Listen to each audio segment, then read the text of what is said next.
गुरुदेव के चरणों में नमन करते हुए आप सबको हृदय से शुभकामनाएं।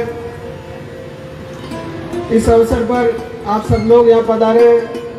मैं परम पिता परमेश्वर से कामना करूँगा कि आपका सबका मंगल हो, सबके हृदय में प्रेम की भावना पैदा हो और सबके परिवार में सुख शांति का आगमन हो। आप अभी सुन रहे थे कि ऊर्जा ही शक्ति है, शक्ति ब्रह्म है, ब्रह्म अखंड है, मानव सब एक है। हम सब एक हैं क्योंकि हमको जो बोलने में आ रहा है, जो सुनने में आ रहा है, वो सब उस एक शक्ति के बल पर सुनने में आ रहा है, बोलने में आ रहा है सभी को।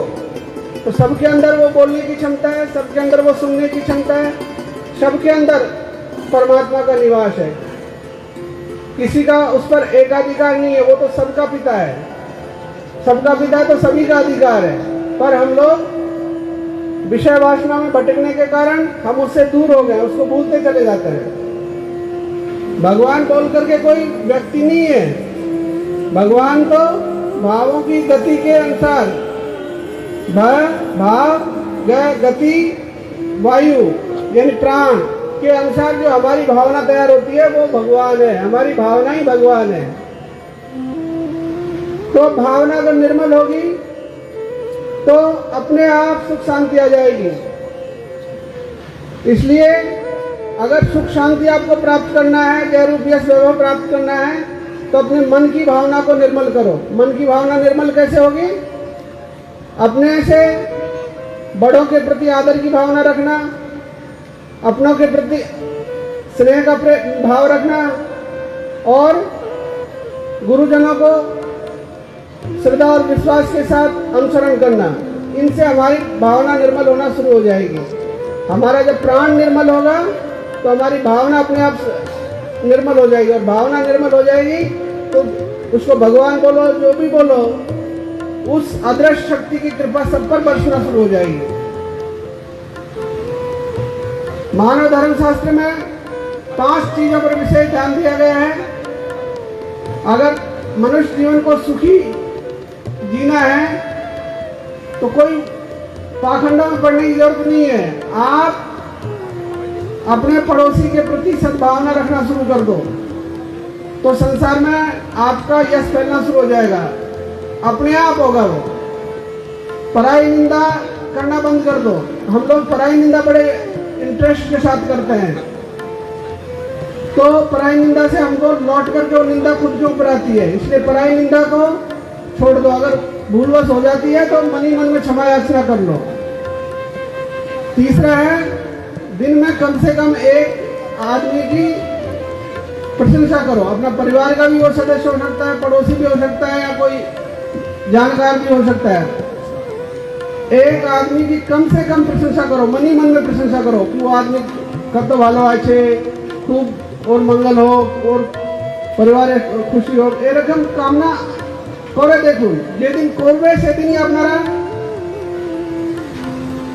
रिजल्ट पाবেন।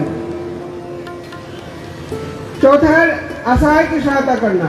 प्रत्येक मानुष থেকে কেউ কেউ असहाय থাকেই থাকে, কেউ বলবান নেই। সবাই কোথায় কোথায় সবার दरकार हो। तो असहाय की सहायता करने का भाव मन में रखो और मानव धर्म शास्त्र का पठन पाठन करने की बात है, क्योंकि उससे मानवीय मूल्यों का चिंतन चलेगा, मानवीय मूल्यों की स्मृति रहेगी, तो हमारे अंदर विकार नहीं आएंगे। मानवता क्या है? दया है, करुणा है, मैत्री है, दान है, परोपकार है, आत्मचिंतन है, ईश्वर चिंतन है। यही तो मानवता है, इसके अलावा तो और कोई मानवता नहीं है। तो इन सद्गुणों को अगर हम धारण करेंगे तो वो धर्म बन जाएगा। पंथ कभी धर्म नहीं होते हैं, पंथ तो मनुष्य ने बनाए हैं। धर्म तो आपके हृदय की बात है, जो आपके हृदय के अंदर ही पैदा होगा। इसलिए इन 5 चीजों का अगर आप पालन करेंगे तो कुछ दिन के अंदर ही आप देखोगे कि परिवार में अपने आप शांति आने लग गई। अपने आप लोगों से प्रेम की भावना से अपने आप जुड़ने लग जाओगे। तो इस तरीके से आप सुखी जीवन जी सकते हो। दूसरा है, आपको कोई दूसरा सुख दुख नहीं दे सकता। हमको हमारी भावना के अनुसार ही सुख दुख प्राप्त होता है प्रकृति से।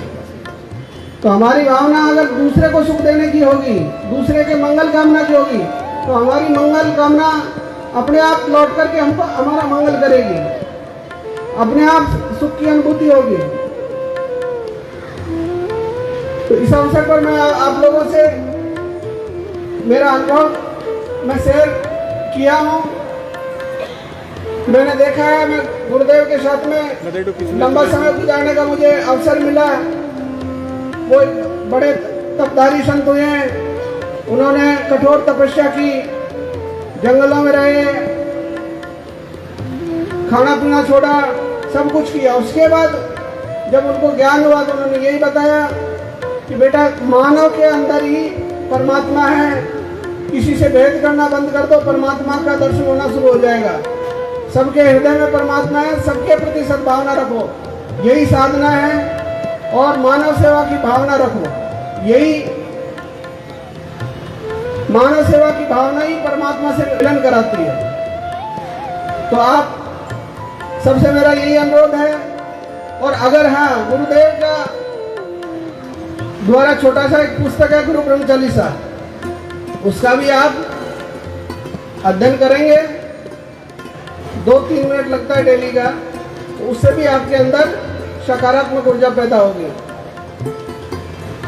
इस अवसर पर मैं दोबारा आप सबकी मंगल कामना करते हुए, आपके परिवार की मंगल कामना करते हुए और ज़्यादा समय नहीं लूँगा। जो आज ये सत्संग का प्रोग्राम आयोजित किया है काकुली मुखर्जी और उनके सहयोगियों ने मिलकर के, उसके लिए मैं हृदय से आभार व्यक्त करता हूँ। आप सबका मंगल हो, सबका कल्याण हो, यही बोलकर मैं मेरी वाणी को विराम देता हूँ। जय बोलो अवधूत देवदास महाराज की जय।